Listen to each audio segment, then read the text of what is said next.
God, আল্লাহ বাঁচাইছে। আল্লাহ কাছে অশেষ শুক্রিয়া। আমার কলিজাটা ফাইটে গেছিল, মানে আমি এখনও কাঁপতেছি। আমি কেমন কথা বলতেছি আমি নিজেও জানি না। আমি মাত্র এখানেই দাঁড়াইছিলাম, দাঁড়ায় আমার পশু পাখিকে খাবার দিচ্ছিলাম। অ্যান্ড দ্যাট মুহূর্ত ভাই আমার মানে এখনও কাঁপতেছে। আল্লাহর অশেষ রহমত, আল্লাহ বাঁচাই দিচ্ছে। অ্যান্ড এখনও আমরা রিক্সে আছি।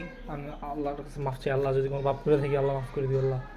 মানে আল্লাহ বাঁচাইছে, আল্লাহ বাঁচাইছে। আমি বলে বুঝতে পারতেছি না, মানে এত জোরে কাঁপুনি ছিল, মানে মনে হচ্ছে এখনই শেষ, এখনই শেষ। আল্লাহ বাঁচাইছে। আমি বলে বুঝতে পারতেছি না রে ভাই। এই যে আমার বোন সকালবেলা উঠে গেছে, উঠে আমরা দুজন, আমি আবার বোন দুজন মিলে দৌড় দিলাম নিচে গ্যারেজে। দেন সবাই মিলে আমরা গ্যারেজে চলে গেলাম।